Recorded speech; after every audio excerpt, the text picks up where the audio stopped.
Take projection.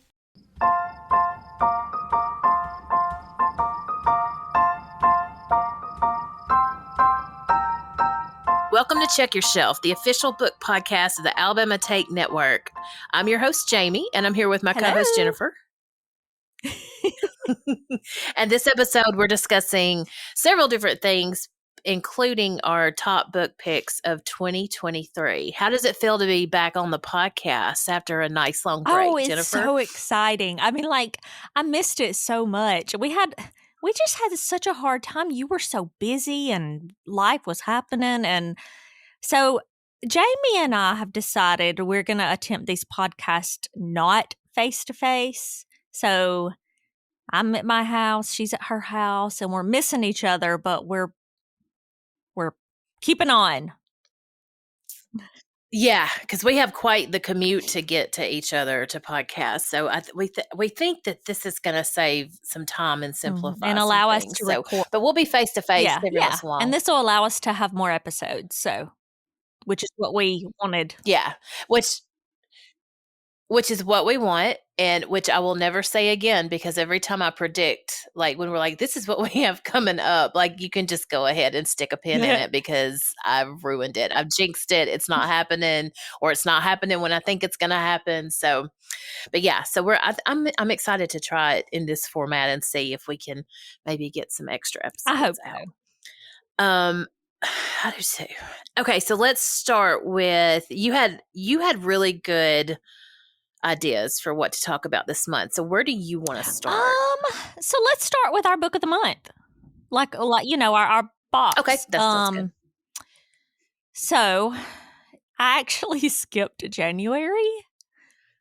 But that's okay because I had some real winners in December. And I have an add-on that I'm looking forward to putting in my box for February. I've already listened to the book, and I want it as my trophy because it might go into my top books of 2024. So I need a book trophy. Okay. What is it? I noticed on Goodreads that you have it marked as want to read, and it is Butcher and Blackbird. And it is yes. I almost started it today. Word. Okay. The audio is actually hilarious. Like, I don't know how it would read. I was trying to envision that because, you and I have discussed multiple times how sometimes a book actually reads sad, but then when you hear it as an audio, it's actually funny. And this one was actually very hilarious. And I don't know if it's because the audio, the narrators, I mean, there's a lot of inflection and I don't know. Oh my goodness. Oh, it was absolutely amazing. I love it. And it's about two serial killers who fall in love, right? They challenge each other to a killing competition. And I know this sounds so dark, but it's actually not. And it really, a friend of mine though, she said, to sum it up, it is two very broken people who find companionship in each other. And I thought that was a really great way of putting it. There are some really sad moments in it, but overall it's really funny, even though they're killing people. When I saw it, I don't remember where I ran across it, but I read the synopsis and was like, this is the romance book I can chat about. This one was written for me. Serial killers falling in love. I'm good for February. Yeah. God, it's so good. And it's an add-on. No, it's not. Is it an add-on or was it? Yeah, it is. It's an add-on. No, I already have it in my cart. I just can't get it yet because I need a initial book, a pick to. I don't know what you can do later on, but I'm still not a BFF, and so I can't just buy any old book. We I have the Frozen River. I put it in my cart today, and it's just like awesome, but you got to wait for February's book of the month before you can actually order it. I've actually heard multiple people who are very well read say that is probably one of their favorite books in quite a while. Mm-hmm. Okay.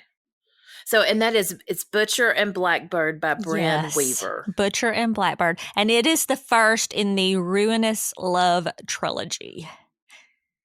Okay.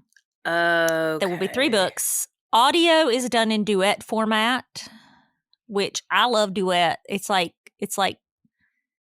I don't know, like I don't know how to word it. Like when it'll say when he's talking, he actually talks, and when she's talking, she actually talks, instead of like the person doing a guy voice. Even though, does that make sense? Am I making sense? Yes. Yeah. Yours truly was that way. There was like a male reader for the guy and a female reader for the girl. I like that. It's very good. Too. And they're just really great narrators too. So it was great. Okay. Awesome. Well, I can't ever skip a month. I did one time by accident, like at the very beginning, and I griped the entire month. I was so mad. I had no idea how I even did it. I had no idea where the credit went. Like and I will say, with Book of the Month, they have great customer service, but only after you become a BFF. After you become a BFF, they do everything short of just coming to your house and hand delivering a replacement book if you're not happy. But that first year, you're just kind of on your own.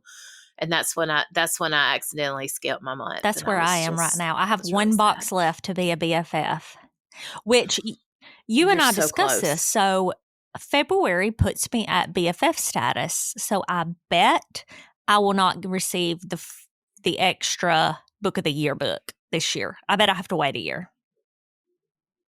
You think? Oh, I don't know. I would just assume as soon as that your switch clicks over to BFF, maybe they'll throw it in there. I don't know. That's a good question. You'll have to let me know, because I don't know. I mean, they only made us wait forever to get to the Book of the Year stuff. I know, and we still don't know, do we? Well, we know who the nominees are. Yeah, we don't know the winner. Or the finalists. Yeah, so I'm guessing they'll announce that with the February picks, maybe. So we'll yeah. See. So my Book of the Month pick, and I went with my gut, like total intuition. I got Mercury by Amy Jo Burns. So I have heard that's fantastic. And oh my God. It is one. I gave it 5 stars on Goodreads. And the only reason I ever give anything 5 stars is if I know I will listen to it again or I will read it again. And I was like a third of the way through, and I was so in love with the book and the characters. I was like, this is going to go into the reread pile for me. And it's set in the 90s, and there's a family. It's 3 brothers and their parents, and this girl named Marley moves into town when she's in high school, and just immediately kind of falls in with this family, and she becomes this really important part of their story, like to each of them. Like she marries one of them, and she's like a mother figure for another one, and she's like a sister to it, and it's just really beautiful. And the friendships in it are really good. Like her best friend Jay, they meet in high school, and you follow them through the years, and it's lovely. And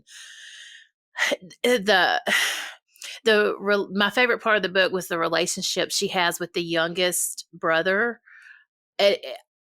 I don't know. It was just like she was exactly who everybody needed. Everybody needs to read this book. It was so good. And I knew I had done the right thing. Laura Lott had posted on her Instagram about it.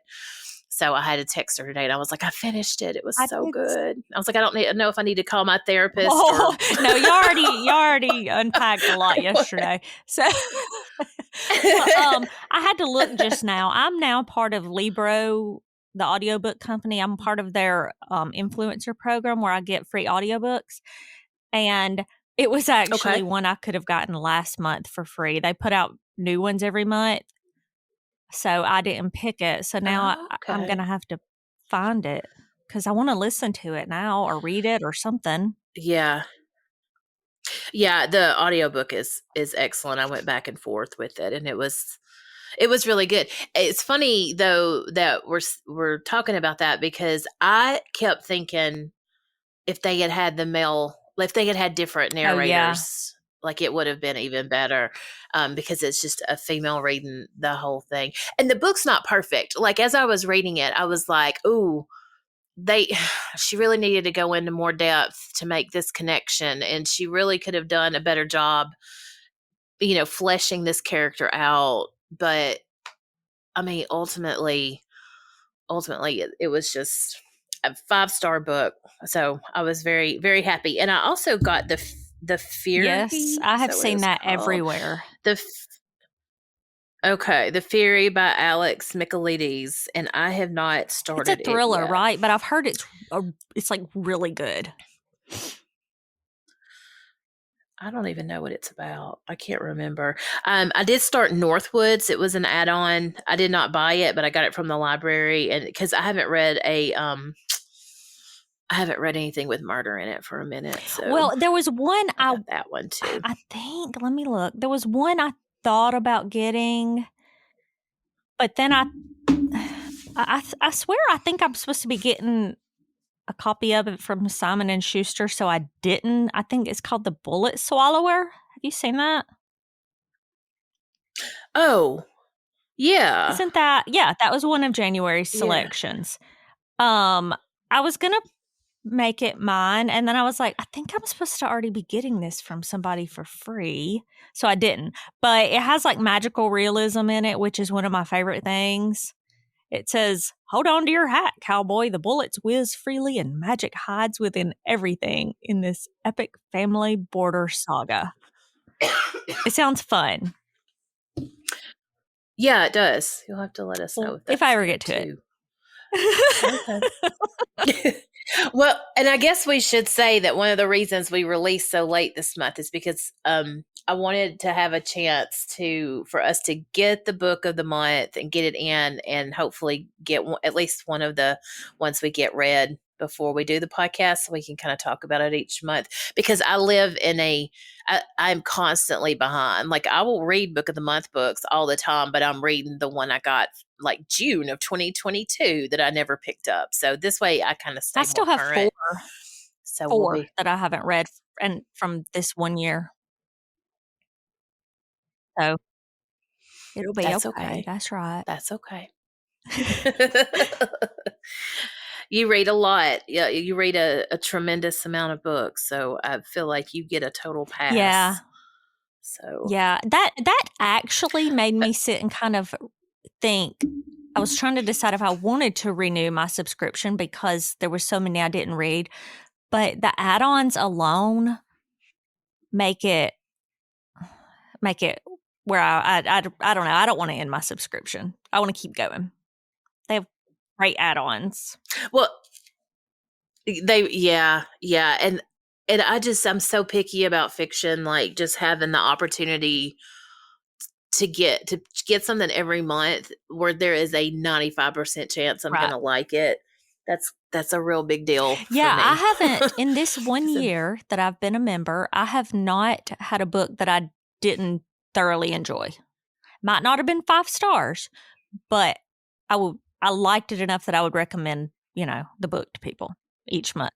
Yes. Yeah. Yep. Yeah.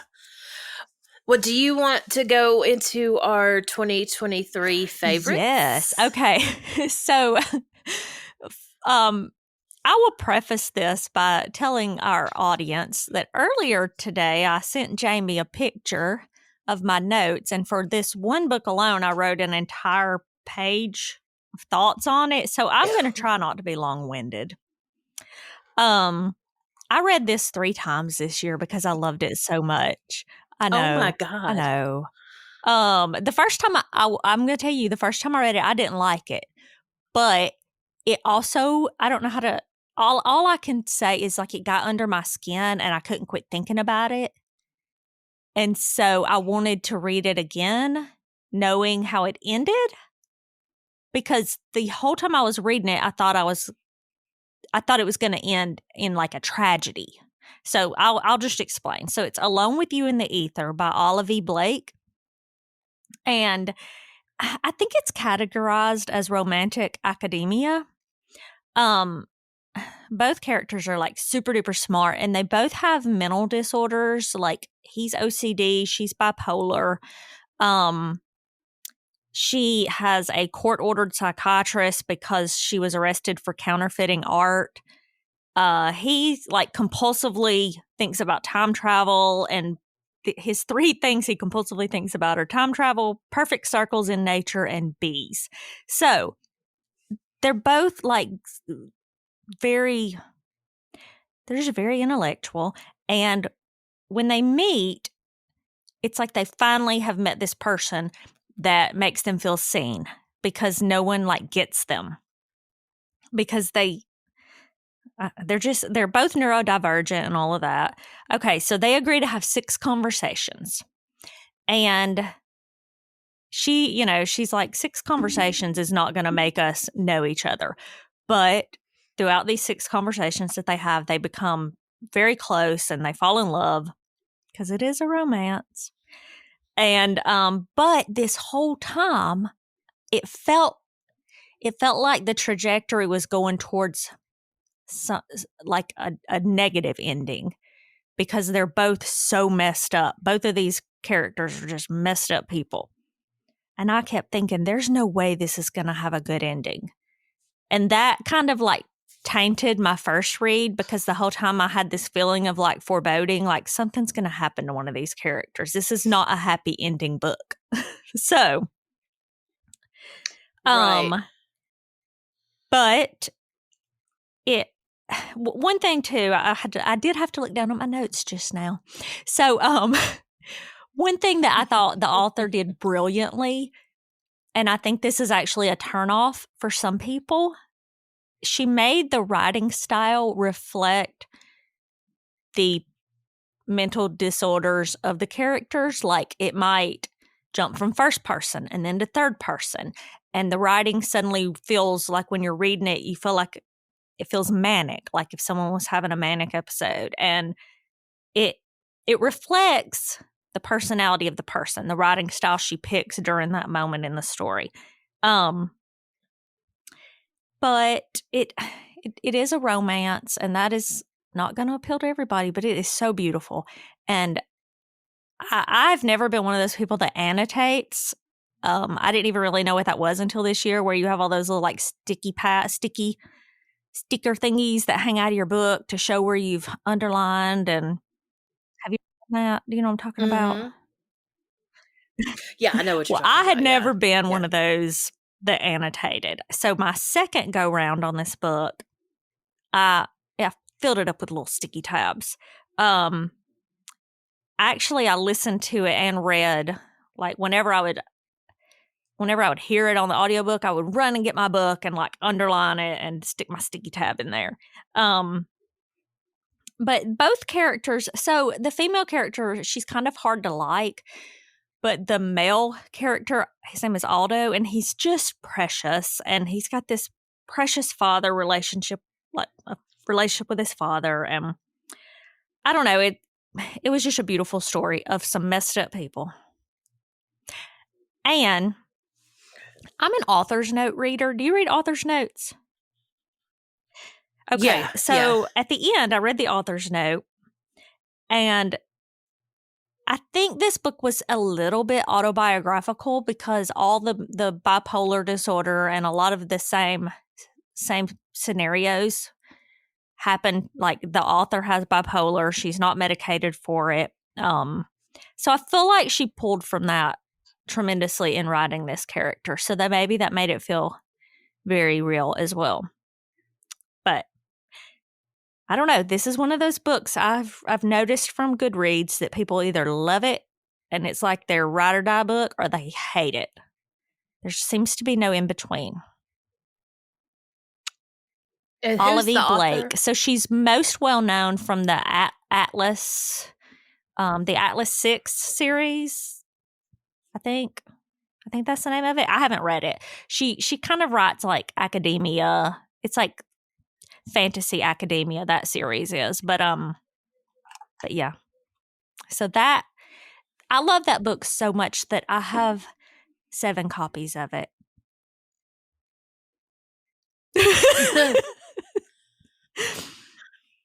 Okay. I mean, I'm sure every one of them is different and special. So they are, yeah. So there's all these like companies that have, like little subscription boxes, and they'll make special editions of books that people love. So each one of them is different. Mm-hmm. But the one that I was so excited about, so she originally self-published this book. And then it got picked up by a traditional publisher. And her self-published version sells like on eBay and stuff for a couple of $100s. And so I found one that was not a couple of $100s, but it still wasn't cheap. And it was like my Mother's Day present this past Mother's Day. So, awesome. So I have quite a few. Yeah. So. And that is Alone Again in the Ether. Alone with You in the Ether. Alone with You. By Olivia Blake. Okay. And funny thing, so I have a tattoo of 2 bumblebees because it's like a thing with my 2 daughters. And one of my book friends who hears me talk about this book nonstop, she's like, just tell the truth, Jennifer. You got the bumblebee tattoos for the book because bumblebees are like a really big part of the story. She's like, just admit it. You got the bumblebees for the Ether book. I didn't. So I did not do that. So what is yours? Well, I will have to add that one to my list. I'm trying to decide which of these I want to do first. I think I want to start with I Have Some Questions for You by Rebecca Makkai. I've already talked about it a lot on the podcast, so I'll keep it brief. But it is about a woman who has she has a really popular true crime podcast, and she's invited to go back to her private high school to teach basically like an interim class, like a very short run class on podcasting to this small group of high school students. And when she was at the school, when she was in high school, her roommate was murdered, and it was like a big mystery.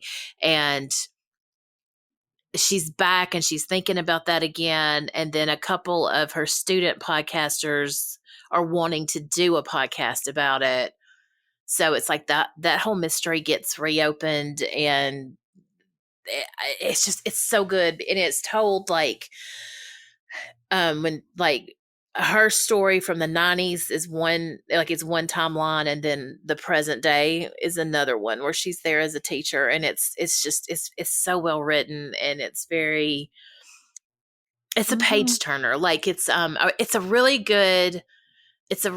good thriller for people who don't like thrillers. Like this is one. Do you think it falls more into mystery? That I would, or is it thriller? Because I don't know the difference. Like I think it really toes the line, because there's some really like tense parts in it, but it's not.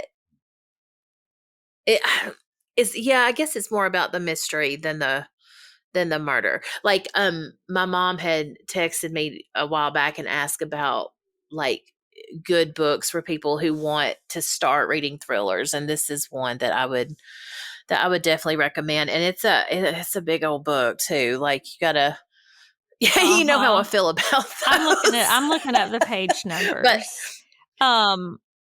yeah, it was worth the commitment. I have actually had it on my TBR for so long.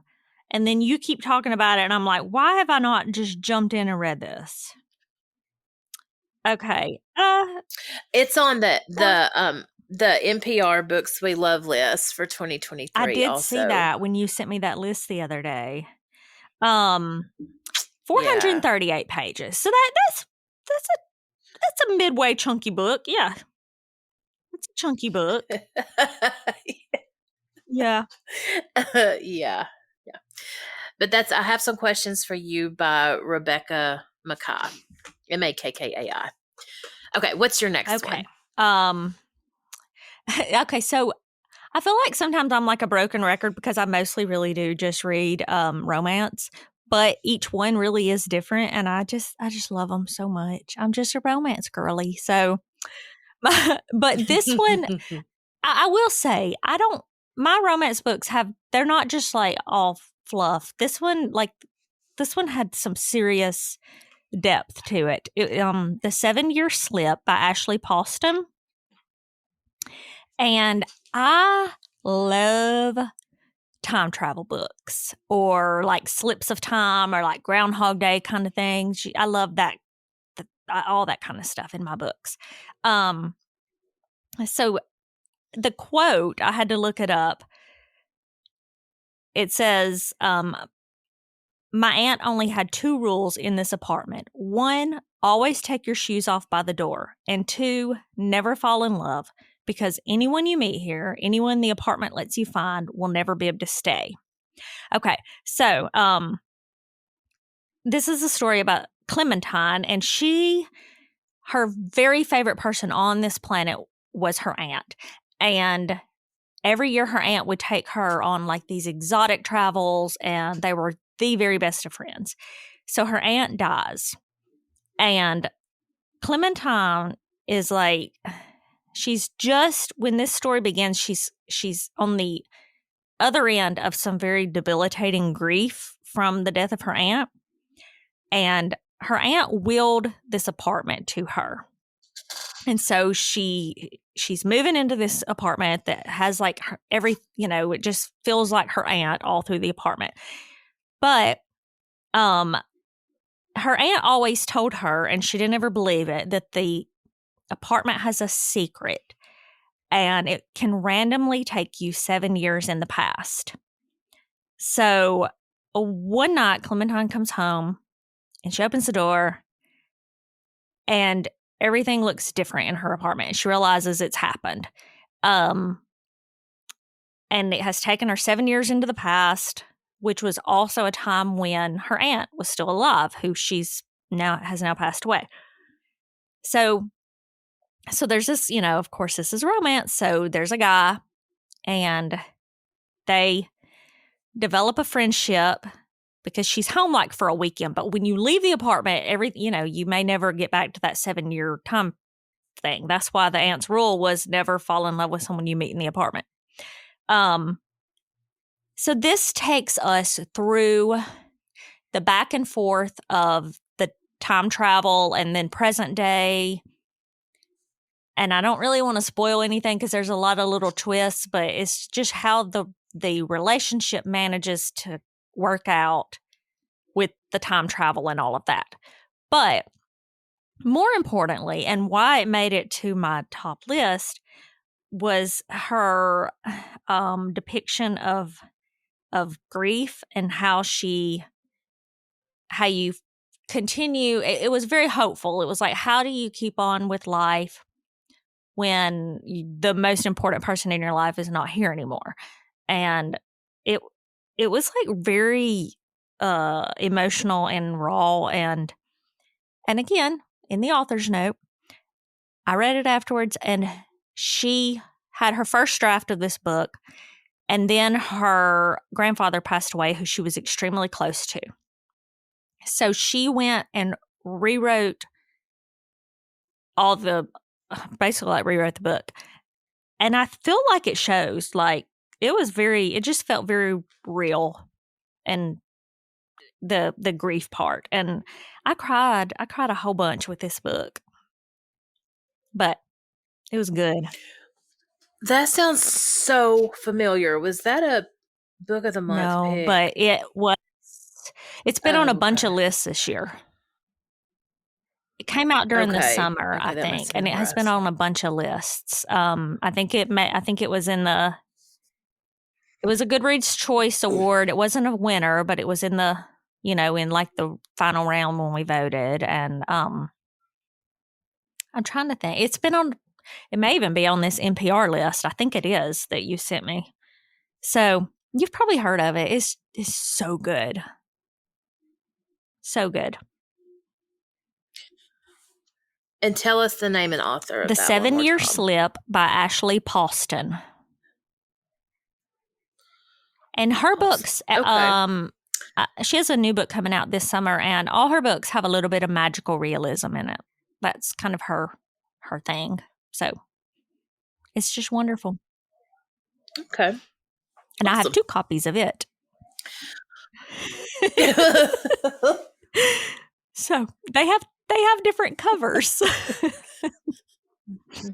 Well, I can't laugh at you because I do that with Stephen King books. Like I like to collect like different the different covers. And it'll be because like it'll be something like sentimental, like, oh, this was the copy I read from the Stephen King book club in 1993. I've got to get it. And then the next thing you know, you've got 5 copies of Carrie and they all have different covers. So I get it. I get it. I'm not laughing at you. I'm laughing with us. It's okay. It's hard not to. And then all these special edition companies put out. So you remember I sent you my other copy is actually the library binding. So libraries apparently get a different cover than the general public.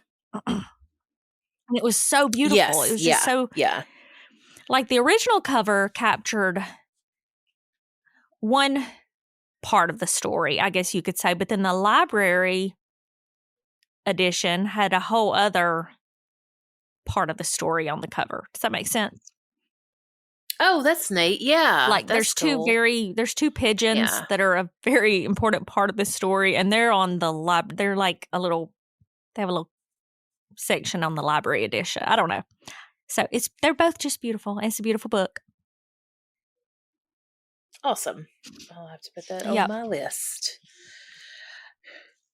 Okay, my next one, I have tried to work this into every podcast we did since last summer, and I didn't put it in.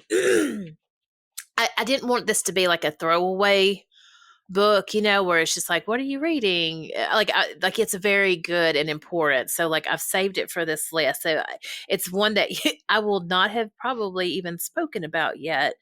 But it's called "Did You Hear About Kitty Carr" by Crystal Smith. You told me you got that in your book of the month box one month, didn't you? I did, yes. And I got it because it was, I'll read anything set in Hollywood or the movie industry or Malibu or California, like anything. And this is like this was like a Hollywood situation. And I was just, there's so much going on in the book. I was like, I don't even know how to describe it, but Goodreads calls it a multi-generational saga that traverses the glamour of old Hollywood and the seductive draw of modern day showbiz. So Kitty Carr she's a white icon of the silver screen, and when she dies, she bequeaths her multi-million-dollar estate to the St. John sisters, 3 young wealthy Black women, and it prompts questions. So it's you read about, it's like reading a biography of Kitty Carr, like from the time she was a child up until she makes it big in Hollywood.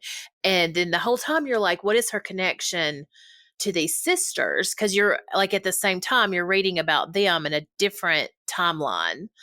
And it's just, and they feel very like, one of the sisters feels very obligated to Kitty and Kitty's estate and making sure that Kitty is remembered the way she wants to be remembered. And you're like, this is just her neighbor. Like what is going on? So it's really good. And it's really well written, and there's lots of Hollywood stuff. And just like because things were very, very, very different, like in old Hollywood, and how like the industry was run and who was taken seriously and things like that. And I don't know, it made me think more than any book I read last year. Like it really made me think about some things like regarding race, like a little deeper than I had before. And I think that's the sign of a really successful, important book, when you have, when you leave it and you're thinking about like these real world issues and this real social element to it that also is applicable to the real world and not just set in this fiction world that you finish. So I highly recommend it. And it again is called, I never remember the author. Let me look. It's called Did You Hear About Kitty Carr by Crystal Smith Paul. Well, that is kind of one of the important things that books do, to put it, like if we hear about something in a history class, for instance, we are not going to relate or feel as strongly about it usually unless as we would reading it in a story, because something about that puts it like relatable. Right. Yeah, it kind of humanizes it, but like the people behind the facts, it makes it a whole different thing. Yeah. Okay, what's your third? All right, so of course it's romance, but these are all different. So it's called The Undertaking of Heart and Mercy by Megan Bannon, and it's cozy fantasy. Okay, so this is probably one of like the most original plots for fantasy I can remember reading. It takes place in a fantasy world called Tanria. So Hart is a marshal who protects the people from creatures called drudges, and the drudges are like zombies. Hart is also like he's an orphan. He's just very lonely. He's kind of a loner. He doesn't really want people in his life, or he thinks he doesn't. So Mercy is the daughter of an undertaker, and she has taken on the role of undertaking for her family's company, Birdsall and Sons. So she and Hart, they cannot stand each other. They're like oil and water. They like from the get-go, they just couldn't stand each other. Every time he brings one of the little drudge zombie bodies to her undertaking service, they fight. But one night, okay, so this is a You've Got Mail retelling. I'm just going to put that out there. Oh, okay. That's fun. So, but set in a fantasy world with zombies. So Hart, he was like kind of in his feelings, just super aware of how lonely and alone in the world he was. And he just wrote a letter, and he just addressed it to a friend. And it was basically just his thoughts, almost like a journal entry. But then he just, on a whim, put it in one of their mailboxes. And because this is a fantasy, anything, the rules are out the window. So, right. The letter arrives at Mercy, at her undertaking business, and she reads it. And so they begin a friendship of writing letters back and forth, kind of like the You've Got Mail with the emails, and they don't know who the other is. And so this is what I would call an enemies to friends to lovers cozy fantasy. It's the little village it's set in has a lot of real quirky, fun characters. I laughed a lot. It's pretty lighthearted, but it does touch on things such as loneliness. And I mean, she has an undertaking service, so it talks about dealing with death. Without giving anything away, I know it sounds like I always say I cry in books, but I actually don't cry very often in books. And the end of this book, like I cried, like really, really cried. And I have a friend who read it, and she never cries. Books never make her cry. And she sobbed when she read the end of this book. It's just, but it leaves you with a very hopeful feeling, and it's a lot of fun. And it's so unique and, I don't know, wacky. So, The Undertaking of Heart and Mercy by Megan Bannon.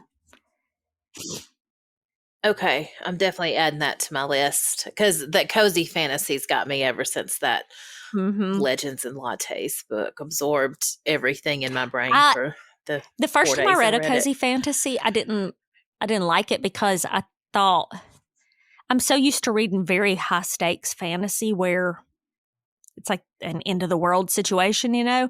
So the first book I read, I was like, oh no, maybe I want higher stakes, but I just kept on. And this year I read a lot of cozy fantasy, and it probably became my favorite.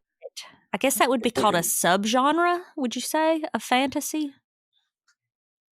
Maybe. Yeah, I read quite a bit of cozy Yeah. fantasy by the end of the year.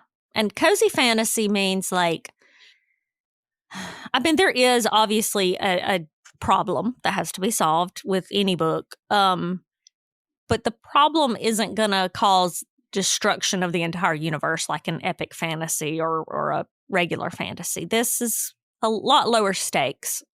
And they typically should leave you feeling, I don't know, like what the Legends and Lattes, everybody said, like a warm hug. They leave you feeling happy. So. Yeah, yes. And also, like with Legends and Lattes, even though it was not high stakes, I was just as invested in the plot and the characters as if because there was a high stakes there was fantasy. a problem to be figured out. I mean, you know, in it, Legends and Lattes is on my list, but I decided not to talk about it because I feel like it's everywhere, or maybe it's everywhere because I'm attuned to it. I don't know, because I liked it, but I kind of just wanted to bring out a book that maybe not everyone had heard of. So. Yeah, no, I think you did. I think you did a good job because I really do want to read. I really do. I say no, not a lot have heard of it, but it has like 30,000 reviews on Goodreads, so it might have been heard of by a few people.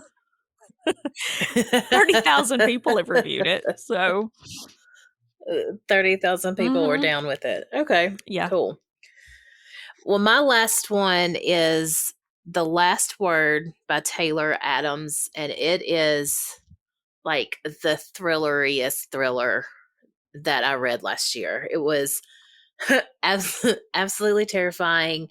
I went from reading it at night to reading it during the day to reading it during the day when Corey was home to reading it during the day when Corey was like next to me on the couch watching TV. Like it was so scary and so creepy. And it's about a God, and it's like it's just something. She gets into this mess doing something that everybody has probably thought about doing, but just used like the good judgment not to.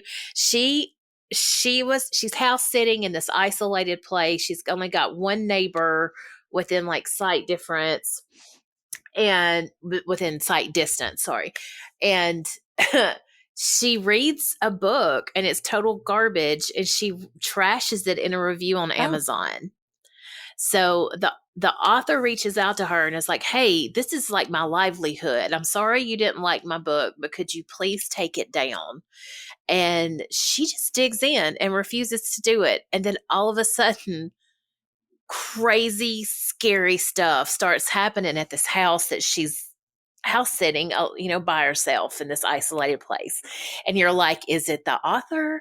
Like who could this be? Because, that's automatically where your brain goes. It's where her brain goes. It's just, oh my God, but it's so scary and so tense. And it's a lot of like this almost like Hitchcocky and like something's happening in the backyard and she's trying to like realize, like she's trying to see what's going on, but it's dark and it's raining, and then she remembers that the front door's not locked and she's got to run back through, and it was so tense. I was a wreck. I was an absolute mess reading this book, but it was so good. It was so good. The ending was good. Everything about it was great. If this scared you, so, I would die. I would just die of fright. You would, yes. This is not for you or my mom. But it's called The Last Word by Taylor Adams. Word. We are such different readers. It cracks me up all the time.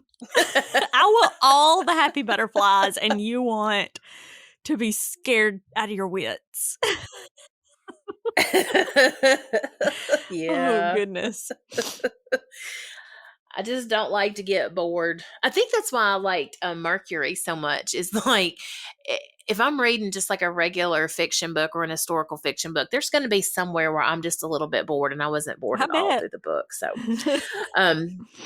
okay, so that wraps up our picks for our best books of 2023. So another topic you suggested that I'm really intrigued by is changes how we're gonna like how we plan to change our reading habits in 2024. Yes. Do you have some thoughts on that? I have a few thoughts. Well, yeah, actually, and it was so funny because I'd been working on this when you texted me about that. So last year I wanted to read a book from all these different categories every month, and the list was so huge, like it was never going to happen. So of course I failed, like at the beginning of the year, and then it just snowballed into me not even finishing my Goodreads challenge and all this stuff. So this year I'm like, I'm going to be way more realistic. So every month I'm going to read my book of the month pick. I'm going current. It cannot can't be last year. Can't be one from 2 years ago. Right. I'm going to read a nonfiction book, a book of poetry, because there are so many. Yeah, there's a lot of really good contemporary poetry out there. Oh, and that's the only other thing I wanted to say about the NPR Books We Love list. If you want a really good cookbook, or you want to know what's happening in like the world of poetry, and you don't have time to sift through everything, their list is great for that. So that's probably where I'll pull most of the poetry books from. And then I'm going back through. I've assigned myself every month a book from when we did the podcast, our October, November podcast, where it's like our to be read list.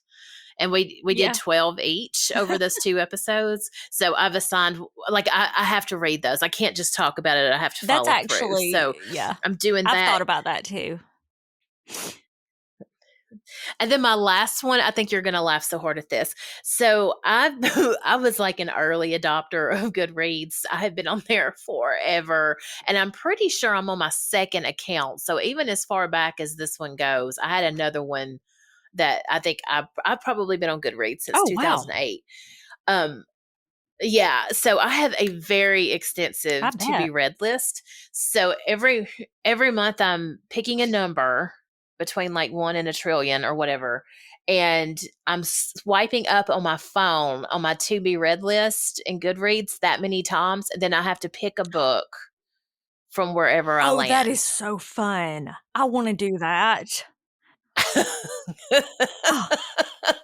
Because I'm like, this is too many books. I can't just start at the top. I've got to do something crazy. And also, I throw something on that to be read list, and then I don't think about it again. So I was like, there was probably really good books in like 2012 that I added that I never went back and read. I actually culled my so that's what I'm doing. My list recently, because back when I was doing a lot of business classes and stuff, I put a lot of business books on there, and I don't want to read not one of those books. So I recently went through my TBR, and I still have several hundred, about 600 books on it, but I took out about 100. So yeah, wow. But they were all business books. Maybe I should do that. Or a whole bunch of those books where they're all the same, like someone has struck really good in the business world, and then they write a how-to kind of, Yeah. I kind of have the same issue in mind with philosophy books, because every time one of my philosophy professors would mention something, I'd throw it on there, and like going back through those, I'm just like, God, I needed to settle down. There's no way I'm reading all of these books, especially not now. Not with this and you're brain. So busy. you would need time to like really sit down and think it over. Yeah, I don't want to do that right now with my reading. So that's probably a really good idea. I should probably go through and pull it. So what are you thinking about doing? So Bookstagram is dangerous in that you see every new book that's coming out. And so it's easy to want, I call it like, the next shiny thing. And there are a lot of backlists. I was thinking about this year. I sat down and I actually read 90 new to me authors I'd never heard of until this year. I know. Wow. I was kind of astounded. I want to go back and read their whatever, their backlist because if I loved the book, I want to read the rest of their books. I have a whole Rebecca Yarros that wrote Fourth Wing.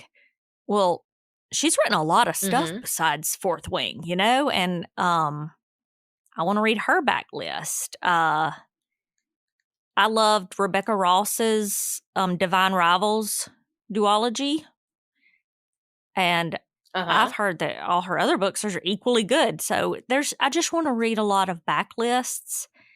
I want to sit down and look at, the authors I love this year and then what else they've written. Because it's so easy to want to read the next shiny thing. And I think it's obviously it's helpful to an author if we read their brand new book. But I'm sure it's also helpful if we read their older stuff. So that is one of my goals. I have a whole list of backlists that I'd like to read. I love that idea because also if you like one book by the author, like you at least know you like their style and the types of things they write about. And of course, so there's going to be growth in their writing style. So the earlier ones probably won't be quite so polished or whatever. But if I liked one or two of their books, I'm betting I would like a lot of their other books. So that's a goal of mine is reading backlists, not chasing the new shiny books. So did you have anything else you wanted to talk about, or have we got it all covered? Do we want to talk about the NPR list? Oh, yes. Okay, so every year NPR releases their Books We Love list. And as part of my job at the library, I order nonfiction books. So this usually December and January, as people like Barnes and Noble and Amazon, like people are releasing their best of lists, I go through and make sure whatever's on the list that's nonfiction is available in the collection, because as people see these lists, the circ for those books is going to go up. So you want to make sure you have them all. And the NPR Books We Love list is my favorite, and it's very long and very It is thorough. long. I'm scrolling it right now. There's several I've read and several that are on my TBR, like The Golden Spoon. I've heard it's really great. I've heard that one's good too. Yeah, I've read quite a few on this list, but it's a great list. It covers every genre. There's one on there I was really excited to see because I knew it was coming out and then I completely forgot about it. It's called Monsters of Fan's Dilemma, and it's by Claire Dederer, who wrote this. It's a pretty famous article she wrote in 2017 called What Do We Do with the Art of Monstrous Men?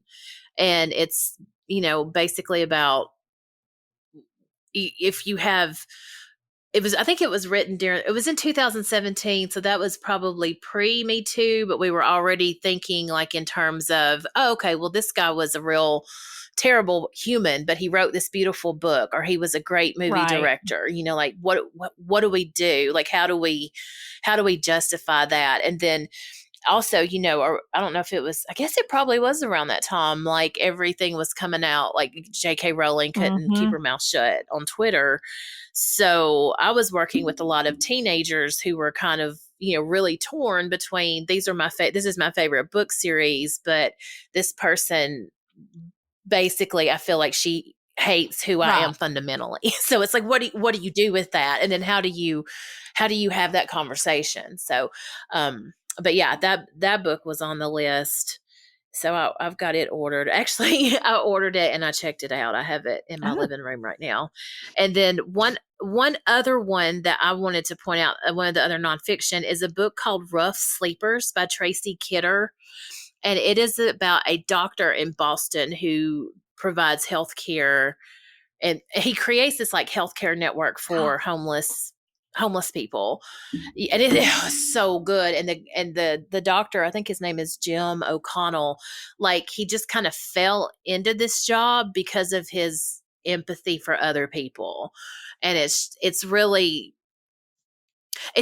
really wonderful because, like working in a public library, that's a population that we see on a regular basis. And you want to make sure like that they're treated just like everybody else because they deserve dignity like everybody else. And this doctor in this book is just, he is a beautiful human. Like the way he remembers everybody's name and he remembers their circumstances and he remembers like where they stay on the street. So like if they don't show up to get their monthly prescription refill at the clinic, he goes out to them. Like he has a specific vehicle that he loads up with supplies and he goes and finds them. And it's just like some of these people have nobody. And you've got this one doctor who has really poured himself into this, this large group of people in Boston. Wow. So, it's really, really good. So what were a couple on there that stood out to you? Hold on, let me get back up here.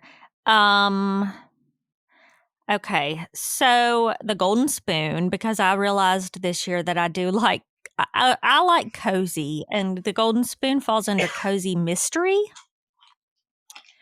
I didn't realize that. A friend of mine described it as that. Okay, cool. And she reads a lot of thriller, and she felt like it was more of like the cozy vibe. Here's one that I keep hearing about. Richard Osman's The Last Devil to Die, a Thursday Murder Club mystery. I have heard that series is fantastic. Yes. I've heard good things about it too. So you haven't read any of them? Do you want me to talk about the ones I have read? There's quite a few I have read. Yeah, okay. Yeah. Oh. Hold up. I went away from it. I lost it. Okay. I loved, let me get to it. The True Love Experiment by Christina Lauren, but you have to read the first one first. It's like a duology, and it is The Soulmate Equation by Christina Lauren. And it's a romance, but so this guy has developed this almost like a DNA service, and like you can you can be matched with your soulmate based on like your DNA. And so they decide to put him in it and find his soulmate, and it's just like their story, and it's like whether or not they had free will or whether or not they were forced together based on the science. And it was really good.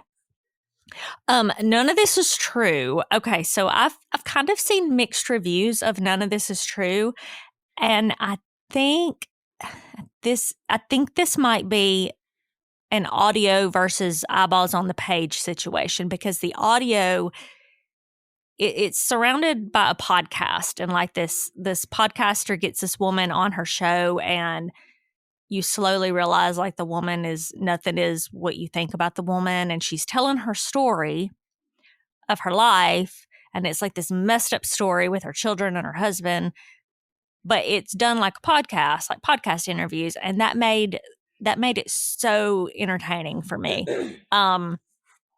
I will say I did not find that it had any major twists. Nothing like shocked me, but I found it to be a satisfying story. And I recommend it on audio because it's people they are just outdoing themselves on audio lately. They really are. They're putting a lot into it. Okay, unpopular opinion. I'm going to do an unpopular opinion. Okay. Wayward won so many awards. Did you read Wayward? No, I own it, but I have not read it. I didn't like it. It made me, I didn't like it. It left me just feeling like ick. I don't know. it like follows these 3 women who are throughout history. You have 3 timelines, and they've all kind of been done wrong by the men in their lives, and it's their story. Like, and I read one reviewer, and it made me laugh so hard because the review just said, "Okay, we get it. You hate men." And I think that was the feeling I was left with. Like, every man in the whole story was just a piece of crap, and I don't know. And I mean, I feel like I have some strong feminism in me, but this one, I don't know. It gave me the ick. So that's my unpopular opinion, but it won in 2 categories on Goodreads Choice Awards. So I'm for sure in the minority with it. Well, that makes me feel better because that Riley Sager book I hated was one of the books we love for 2023. What was it called? One of us is what it was. I can see let me look it up real quick. One of us is left. Did I just make that completely up? No, it has. That's. I don't know if that's it exactly, but you're close. Yeah. The only one left. Yeah, the only one left. Yeah, I did not like that. And it's like every time I see it on a best of list, like I feel shame, but not enough shame to reread it because I hated it. So we're in this together. You hated Wayward. I hated that one. They can't all be cowboys. Fourth Wing is on this list, and it's fantastic.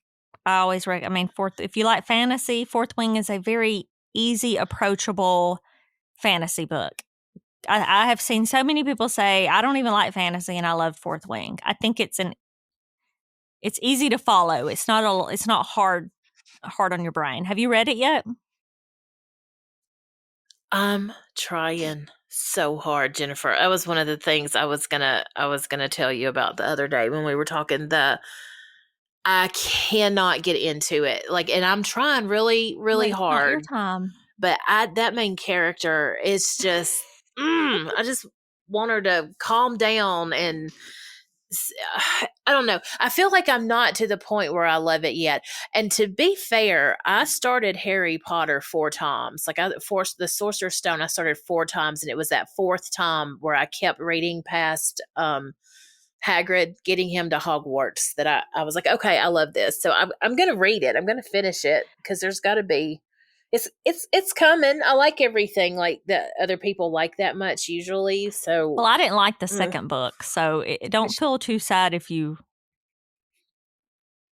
don't end up loving it, because I felt like the second book was a big disappointment for me. And there's how many of them? Didn't you say there's like an obscene number of books? I feel like 5 is a lot for a fantasy series when they're really big books. And we just got Iron Flame in November. So when does the third one come out? Do we have a date? She did say she's going to take it slow because writing Iron Flame, writing them both so quickly was very hard on her mental health. So she's slowing down a little. I did see that interview. Well, y'all better hope she's not going to. I know. That's exactly what I was thinking. Like, what if she has no story left in her? What if it's gone? Well, it's being adapted, so they would just do what they did with Game of Thrones and just go ahead and throw that ending together for her, and that way you still got the show. Yeah, and that's that one has mixed reviews too, right?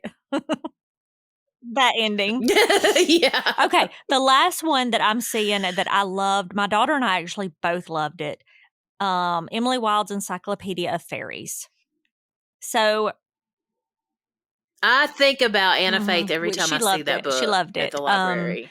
And for Christmas, I got her the UK version because the UK books are so much prettier than American books. Oh, yes. Really? Have you never seen all the UK covers of books? I don't know why they get such pretty books. No. I don't know. I'll have to look at some. But it's about she studies like fairy lore and like fairy circles, fairy rings, all that stuff, like I guess like the Irish. And so she goes to this she moves to this little village where there's supposed lots of fairy activity, and she's studying it. But then, like, her arch nemesis, her rival at work, follows her there, and it's I guess a rivals to lovers cozy fantasy, and I don't really remember how it ended though, but I liked it. She kind of read almost a little. Well, I think I don't. I think the author wrote her as neurodivergent. She's just very. Think like Sheldon, Big Bang Theory. Like, doesn't get a lot of things, but she's researching like fairies. She's trying to find proof that fairies exist. So it was just so cute. But I don't know how it ended. Yeah, I think that one's on my list. And is that a series too? That was what I was trying to remember. I actually have the early copy. It comes out next month of the no, it comes out in 2 weeks. And I've heard it's really, really good too. Emily Wilde's Map of the Other Land, I think. But I don't know anything about it, and I got to read it in the next 2 weeks. So I'll let you know. Okay. Well, okay. I think that is going to wrap us up for this episode. I always think we're going to come in right at an hour, and I mean well, but we just get to talking. So many books we've got to discuss. We do. I will give our listeners a tip, because our episodes do run long, and in your podcast, in your controls of wherever you're listening, you can increase the speed. I always speed us up so that it's not quite as long. When I re-listen later, I speed us up to 1.5, so we sound slightly chipmunky, but I get to listen to us. So also, in the show notes, I'm listing all of the books that we talk about. Yes. So, if there's ever one and then you're like, oh no, I don't remember what they said, and I'm sure as heck not listening to that whole thing again, it's in the show notes. And if we just mention it offhand or in relation to another book, I'm not listing it. But if it's we really kind of dig in and talk about it for a minute or so, I'm putting it in there. All right. Well, okay. Well, I guess then until next month, who knows what we'll be talking about? Probably romance seems so cliche to talk about it in February. And I kept thinking last year, well, I'm going to throw this romance episode in in August or September, and it never happened. So guess what? We'll talk about it in February, because that episode will come out right around Valentine's. I think that's perfect. Or we could throw it in October when everybody's doing witchy stuff. We could talk about romance. But no, I think it's perfect to do romance for February. Well, until then, you want to let everybody know how they can reach us? Okay. So I have taken on our social media. Not only have we had a little bit of a sabbatical from recording, but I also had a little sabbatical from posting in our Instagram. But you can reach us at is it Check Your Shelf Podcast? I'm drawing a blank. Hold up. Yes. I don't know where they can reach us, Jamie. Well, and what's funny is I didn't know that we had taken a sabbatical from social media until Jennifer texted me to apologize that we were taking a sabbatical. I just kept forgetting to post. Get on it. Check Your Shelf Podcast. And we're what we are. And what is our email address? If someone wanted to email it, Check Your Shelf Podcast. Yeah, Check Your Shelf Podcast at gmail.com. And if there's any books that you want us to talk about, or you think it would be fun to assign us to read, we're open to whatever. So yes, send it so away. Exciting. Okay. Well, thank you for listening, everybody, and we will be back next month with a new episode. Thank y'all.